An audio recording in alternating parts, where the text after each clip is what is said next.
Que bom estarmos juntos mais uma vez, adorando aquele que por misericórdia tem nos tratado, nos abençoado, nos fortalecido. Eu vou fazer uma tarefa um pouco difícil. Eu quero falar da vida de Davi em poucos minutos. Por isso que é difícil falar de uma vida tão densa, tão profunda, de comunhão com Deus, de vitórias, de derrotas, de erros, de acertos. A vida de Davi, este homem especial, rei segundo o coração de Deus. O significado do nome Davi significa amado. Foi amado por Deus de uma forma especial. Não era um homem perfeito, mas tinha um coração sincero e quebrantado diante de Deus. E é essa perfeição de um coração contrito e quebrantado que agrada a Deus. Eu quero então passear um pouco na vida dele, destacar 4 aspectos da graça de Deus sendo manifestada na vida de Davi. E eu pensei da história de Davi alguns eventos que, no meu entendimento, sintetizam e coadunam a vida e o exemplo que ele deixou para nós. O primeiro texto que eu quero convidá-los a abrir comigo encontra-se no primeiro livro de Samuel, capítulo 16, versículo 6 a 13. Vai ser projetado o texto, já está projetado. 1 Samuel 16, versículo 6 a 13. É um episódio muito interessante. É um episódio que conta que neste dia, o profeta de Deus, chamado Samuel, tem a incumbência de ungir Davi como rei de Israel. E os estudiosos dizem que Davi, nesse momento, tem entre 17 a 20 anos no máximo. 17 a 20 anos, era um adolescente. E o texto diz: quando chegaram, Samuel viu Eliabe e pensou, com certeza, este aqui é o que o Senhor quer ungir. O Senhor, contudo, disse a Samuel: não considere a sua aparência nem a sua altura, pois eu o rejeitei. O Senhor não vê como o homem. O homem vê a aparência, mas o Senhor vê o coração. Então Jessé, que é o pai de Davi, chamou Abinadab e o levou a Samuel. Ele, porém, disse: o Senhor também não escolheu a este. Então Jessé levou Samar a Samuel, mas este disse: também não foi este que o Senhor escolheu. Jessé levou a Samuel 7 de seus filhos, mas Samuel lhe disse: o Senhor não escolheu nenhum destes. Então perguntou Jessé: estes são todos os filhos que você tem? Jessé respondeu: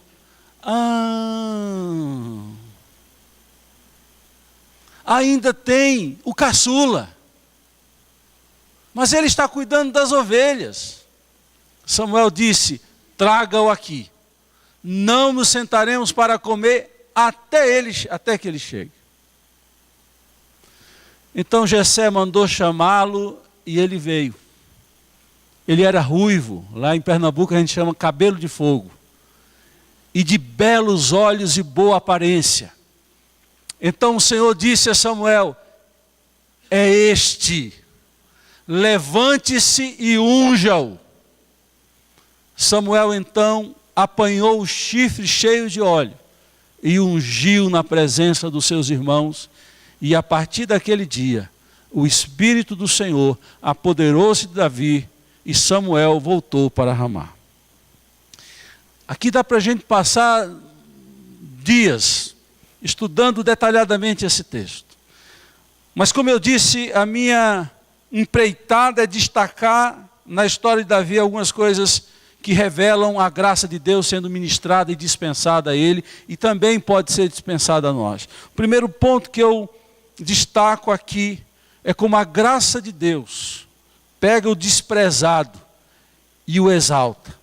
Como Deus pega aquele que está excluído e o escolhe para ser bênção na mão de Deus. Preste atenção no que eu vou dizer, eu vou tentar dramatizar a história que foi lida há pouco. Quando Samuel pergunta, por acaso você não tem um outro filho? Ele havia esquecido de Davi. No coração de Jessé, pai de Davi, Davi não se enquadrava na posição de rei. Era um simples adolescente, era o caçula da família, era o esquecido da família. E ao mesmo tempo eu digo, era o desprezado da família. E aí tem uma lição tremenda nessa história. Não é porque os homens, pai e mãe, não é porque amigos, não é porque colega de trabalho, não confia em nós, não vê o nosso potencial, não vê o que de fato somos, que nós estamos desqualificados.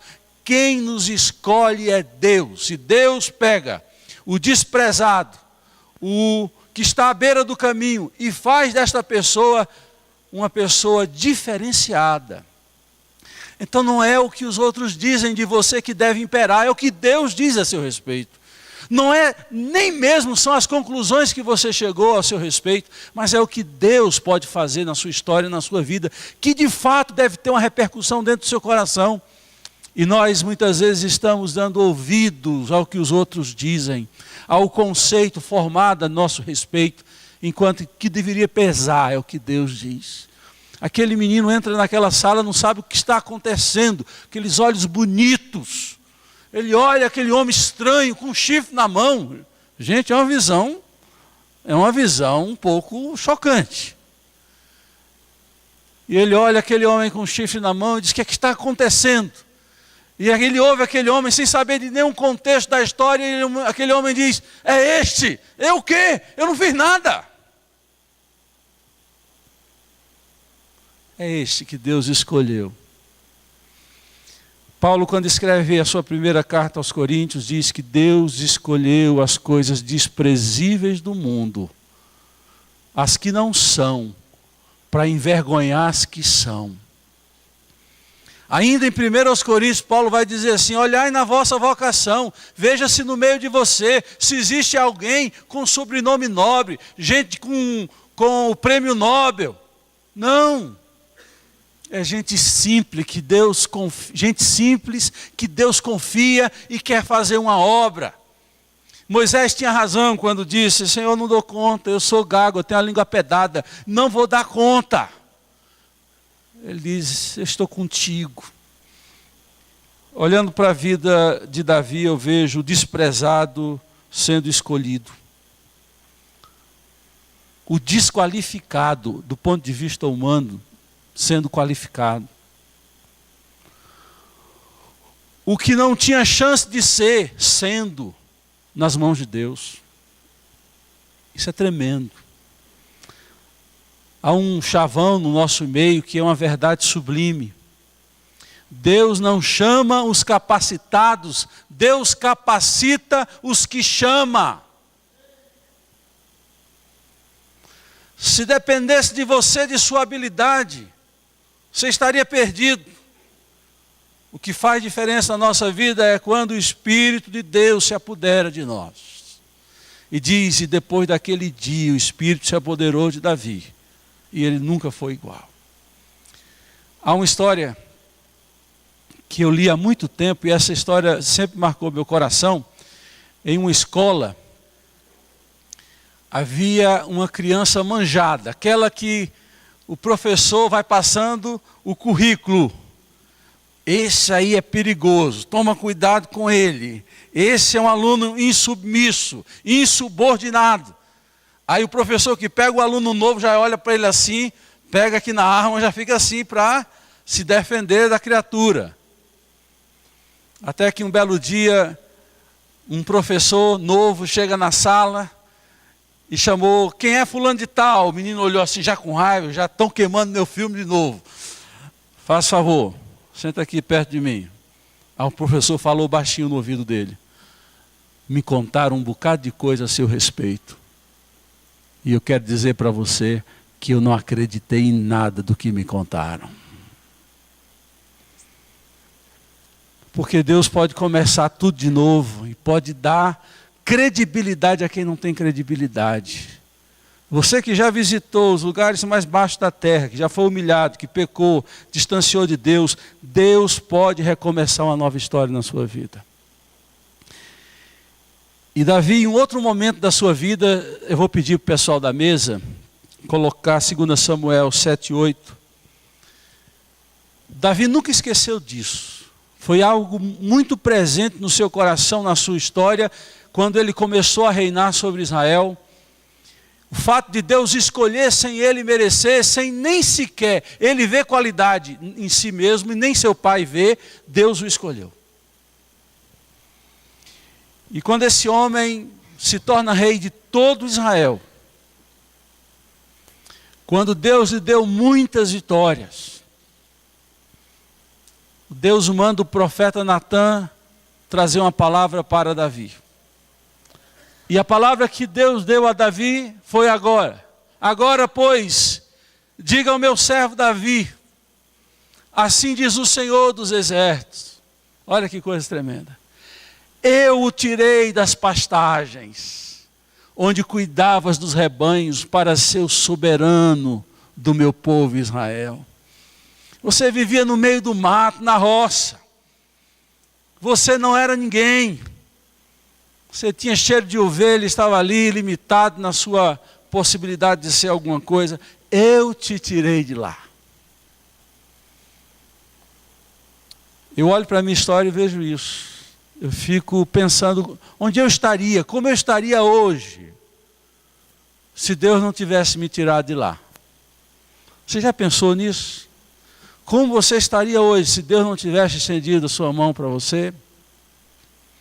Há um hino muito antigo que diz assim: a minha alma estava longe dos caminhos de Deus. Eu era pobre, desprezível, pecador. Mas Jesus já transformou minhas trevas em luz, quando estendeu a sua mão para mim. Quando Jesus estendeu a sua mão, a nossa história mudou quando Ele estendeu a sua mão. Quando Ele nos tirou de trás da malhada, tirou de trás das ovelhas e constituiu aquele menino, rei de Israel. Essa é a primeira marca da graça de Deus revelada na vida de Davi. Pega o desprezado e o escolhe para ser o que ele não era, nem um pai acreditava que ele seria, nem ninguém.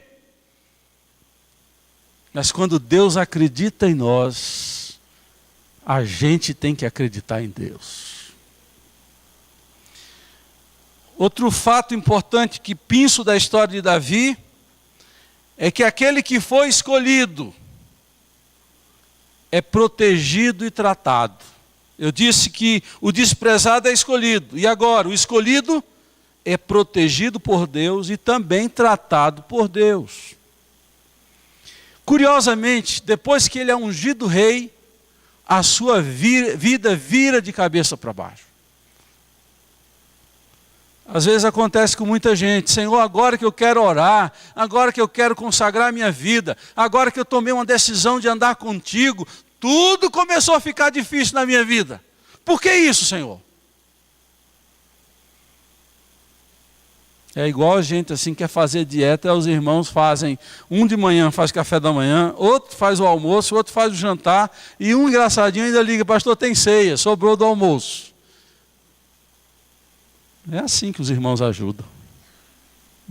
Obrigado, viu, irmãos? Davi, ele passa por essa dificuldade quando ele é perseguido por Saul. Quem leu a história sabe que a fúria de Saul é algo insana.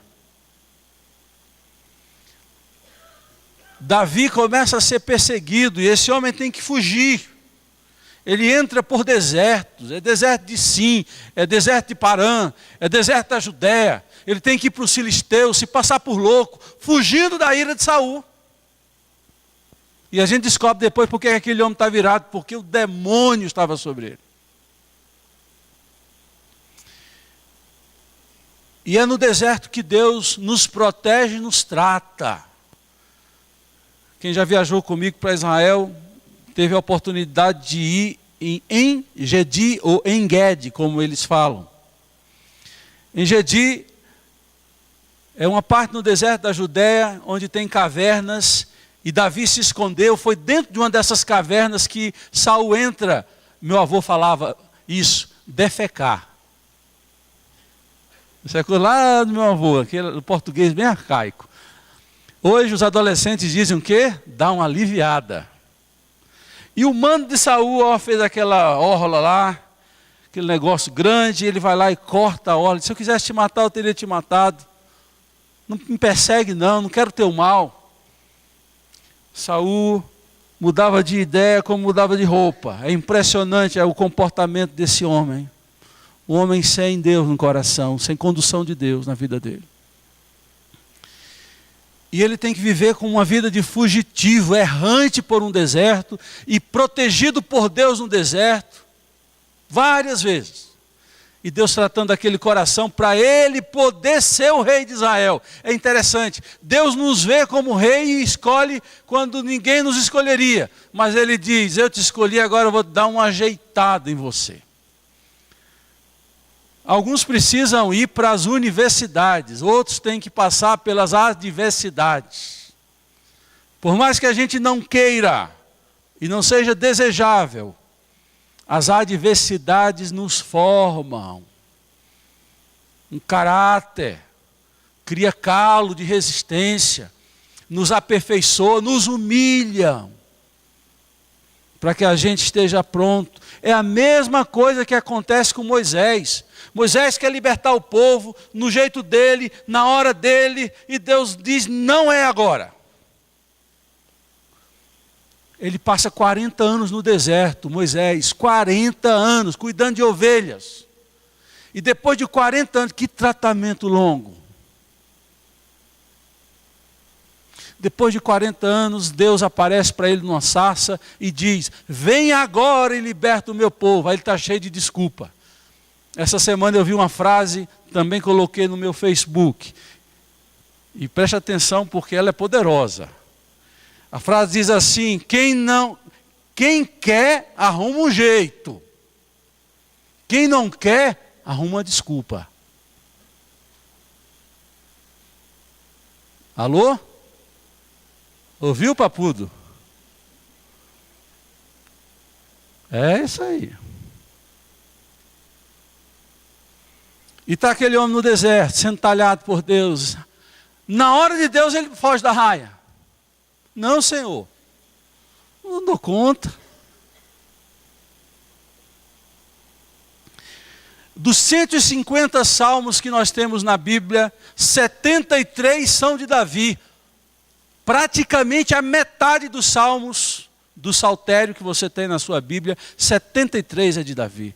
E a grande maioria feito entre lágrimas. Muitos deles feito no calor do deserto, e no frio do deserto, no medo do deserto, na inquietação de um coração sofrido. O desprezado é escolhido, e o escolhido é tratado e protegido por Deus no deserto. Porque tem a hora de entrar no deserto, mas glória a Deus, também tem a hora de sair de um deserto. O Salmo 84 vai dizer, passando pelo vale árido, faz dele um manancial de bênçãos o cobre as primeiras chuvas. E vão indo de força em força. Cada um deles aparece diante de Deus em Sião. É a força de Deus que nos faz passar o deserto e chegar do outro lado. O deserto aperfeiçoou esse homem.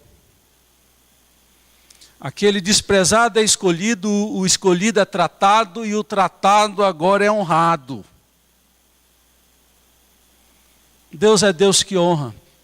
Essa semana, 3 textos bíblicos ficaram martelando no meu coração. Era algo maravilhoso quando a palavra de Deus fala com você e aquilo vai vindo na sua mente, no seu coração. O primeiro texto dessa semana foi Romanos 1,16, não me envergonhe do Evangelho, porque é o poder de Deus para a salvação de todo aquele que crê, primeiro do judeu, depois do grego. O segundo texto foi, eu te tirei de trás da malhada, de trás da ovelha, e te constituí rei soberano sobre o meu povo.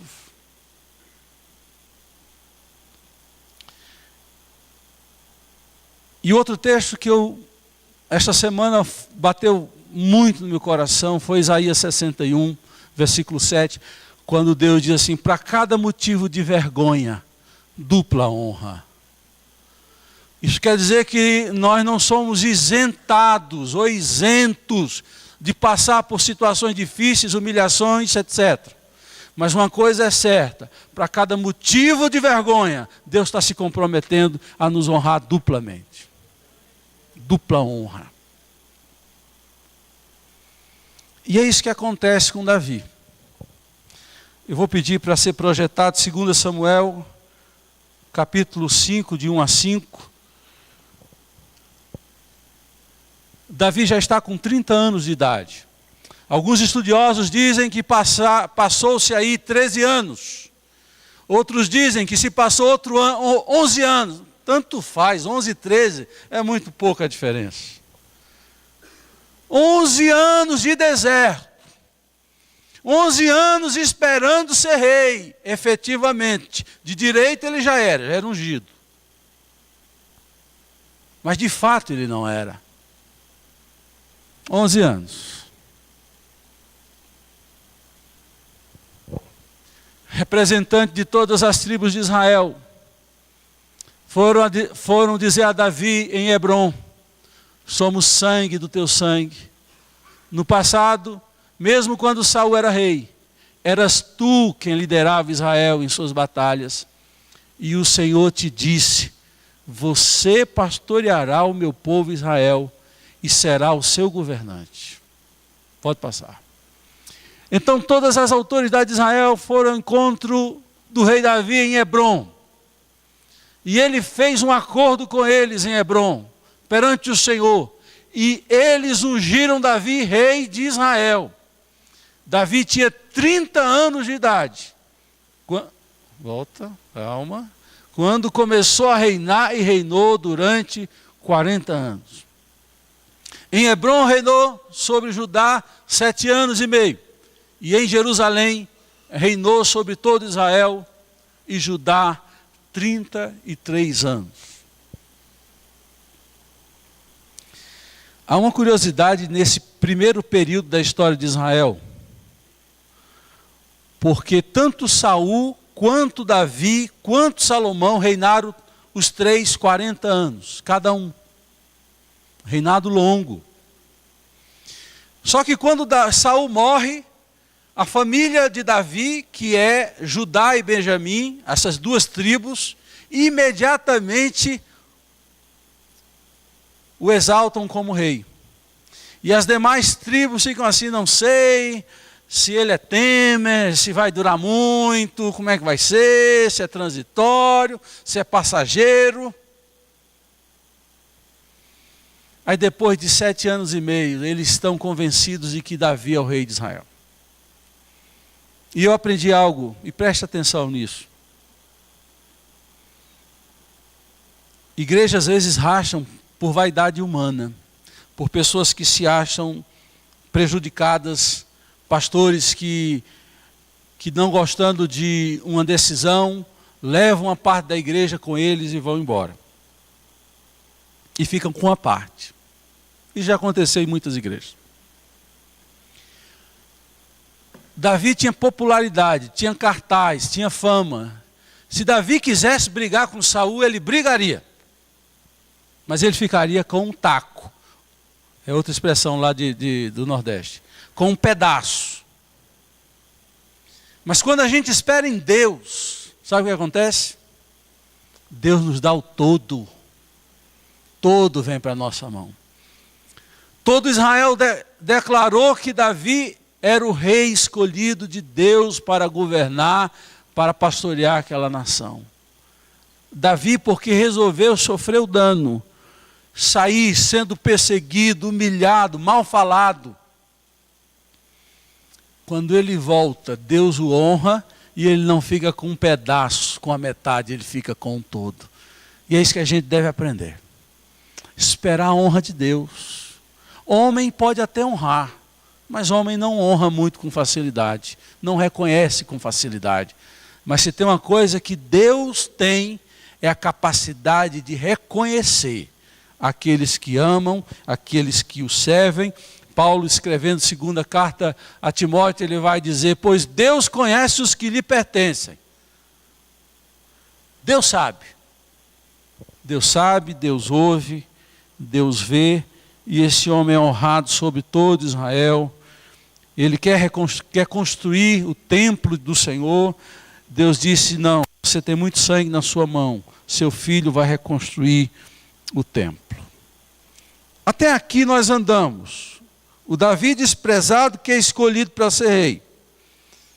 Depois ele descobre que ele não é apenas escolhido para ser rei, ele é escolhido para ser tratado no deserto, ter um perfil amoldado à vontade de Deus, ter um caráter trabalhado, ter os seus impulsos emocionais tratados por Deus para vir a se tornar rei. No caso de Davi, 11 anos. No caso de Moisés, 40. Eu espero que você não seja como Moisés. Talvez você não tenha tempo para mudar. Mais 40 anos. E agora, queridos, esse homem aperfeiçoado, tratado, honrado, tem na sua vida uma página escura, tenebrosa. Esse homem tem duas recaídas. Ele tem uma recaída com uma mulher em um adultério, em um assassinato. E depois ele tem uma recaída em não repreender o seu filho Absalão como devia. O seu filho promove um golpe para tomar o reino do pai e ele tem que sair fugido, humilhado, cabeça baixa. Algo terrível. Um pai ser traído por um filho. Ser humilhado por um filho. Nesses dois episódios, há uma marca extraordinária da graça de Deus. Porque Deus não tem lata de lixo. Oh, coisa tremenda. Deus trabalhava com reciclagem há muito tempo. Deus tinha uma visão do verde muito antes dos partidos verdes. Ele pega o Luciano, com defeitos. Meu filho, você vai sofrer um pouquinho para ajeitar aqui, porque é difícil. Você é meio teimoso, então você tem que sofrer um pouquinho para entrar na forma. Davi, com esses defeitos e falhas, alguns diriam o fim da vida dele, é o fim da história dele. Deus não vai usar mais esse homem. E aí vem 2 salmos extraordinários, frutos da recuperação. Fruto da restauração que Deus faz na vida de Davi. O Salmo 32, o Salmo 51, são salmos de confissão de pecado, de uma pessoa verdadeiramente arrependida que se coloca diante de Deus em humildade e quebrantamento verdadeiro.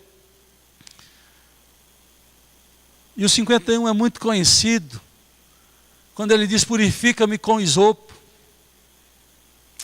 Ele vai dizer: cria em mim um coração puro, renova em mim um espírito inabalável. Ele vai se colocar no devido lugar, o pó diante de Deus. E é com essa oração verdadeira, é com esse quebrantamento que Deus o restaura. E olha, querido, a restauração de Deus só vem quando existe humildade e quebrantamento verdadeiro. A palavra de Deus diz: coração compungido e quebrantado não desprezarás, ó Deus. Não, Ele não despreza. Aquele que vem a mim, de modo algum lançarei fora. São essas palavras que acalentam o nosso coração e nos dão esperança. Eu disse no começo, você que se acha nada, você que se vê desprezado, você que se vê não o cavalo do bandido, você que nem se vê como o cocô do bandido, nem como o verme do cocô do bandido, quer dizer que Deus também cuida de você. E também quer dizer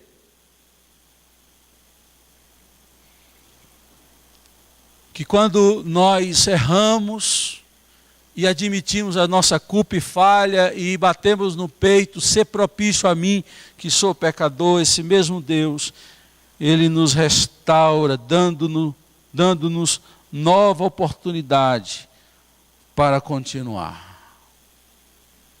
Eu acredito nisso. Você acredita nisso? Às vezes nós não acreditamos. Às vezes a acusação do inimigo é tão grande que você vai começando a deixar a florzinha nascer no seu coração e vem aquela voz: você tem certeza? Você, esse cabra safado, que fez isso, que fez aquilo outro, acha que Deus vai te usar ainda? Cite, junto, morto. E você acredita. E não vê possibilidade nenhuma de transformação, de restauração, porque você já desistiu de você. Eu olho para a vida de Davi e vejo o Deus que restaura. Mas para isso é preciso ter humildade e quebrantamento. Por favor, o último texto que eu quero projetar. Samuel 16, 10. Está aí? Na lista? 2 Samuel, acha aí para mim. 16, versículo 10. Eu vou tentar reproduzir a história para vocês. Davi tem que fugir às pressas, porque o seu filho Absalão está vindo com um exército para depor o pai. Davi já está velho. E Davi tira o seu exército da cidade, porque ele não quer que seu filho morra. E ao final o seu filho acaba morrendo, e vem aquela oração de um pai sofrido, que ora: meu filho Absalão, meu filho Absalão. Em pranto ele faz essa oração, lamentando porque o seu filho havia sido morto. Ele dá recomendações aos seus generais: preserve a vida do meu filho. Se não me engano é o Abner, né, Carlão? Carlão que sabe todas essas coisas. Ou foi Joabe? Ele era cabeludo, cabelo grande, bonito. Era um homem muito bonito, diz a Bíblia. Passando em cima de uma mula, passou debaixo de um galho, o cabelo ficou preso e ele ficou assim, esperneando. E encontraram aquele homem esperneando e veio alguém, ó. E Davi pega o seu filho morto e diz: meu filho Absalão. O João, né?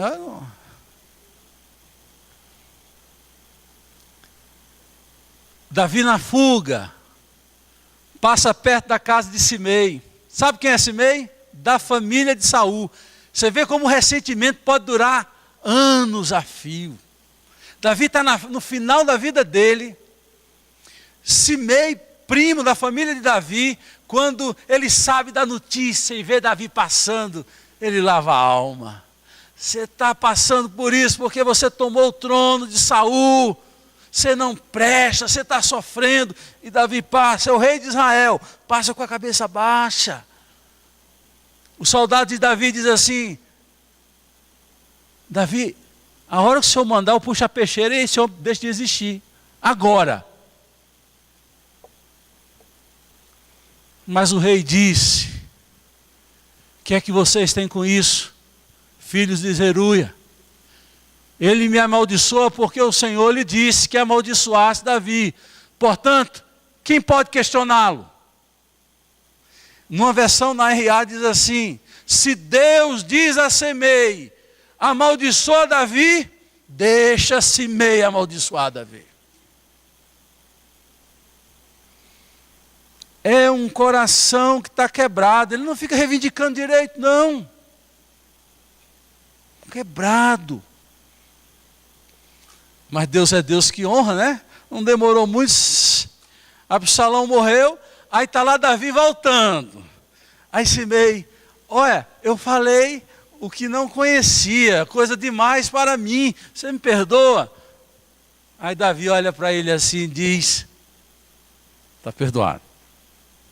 É grande demais esse Davi. Não, porque lá na Roma Antiga, Cal, assim era lasqueira, você estava perdido, assim estava liberado. No Brasil, assim, você está complicado. Aqui no Brasil, aqui está legal.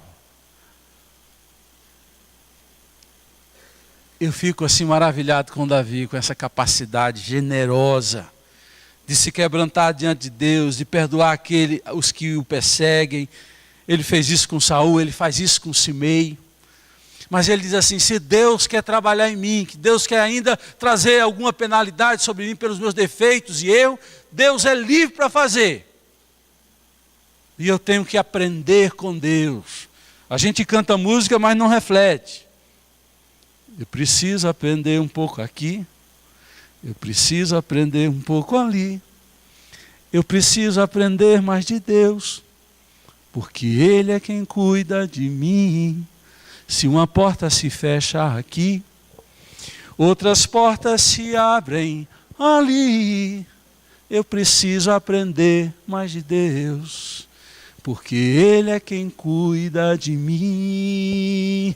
Deus cuida de mim. Deus cuida de mim. À sombra das suas asas, Deus cuida de mim. Eu amo a sua casa e não ando sozinho. Não estou sozinho, pois eu sei. Deus cuida de mim. É esse Davi que eu admiro, esse Davi que eu digo, Senhor, eu quero parecer com ele. É esse Davi que é humano, que é gente, que erra, que acerta. É um homem que é alvo da graça de Deus do começo ao fim. Do começo ao fim. E eu quero a graça de Deus, porque ela me basta. Para terminar, Paulo, escrevendo um capítulo final, praticamente final, de 1 aos Coríntios, no capítulo 15, versículo 10, ele diz, eu sou o que sou, pela graça de Deus. E nós somos o que somos, e estamos aqui, porque Deus foi gracioso para conosco. É essa postura que nos faz estar aptos para ser usados por Deus. Que Deus faça isso na nossa vida. Que sejamos dia a dia trabalhados, tratados, abençoados pela graça de Deus, que é favor imerecido, que nos mantém em pé quando a gente já desistiu de estar em pé, já está no chão. Quando a gente acha que não dá conta. Quando Ele nos orienta e a gente toma a decisão que Ele quer que tomemos. É isso que faz diferença na nossa vida. Que Deus abençoe cada um e essa palavra esteja em cada coração. Em nome de Jesus. Amém.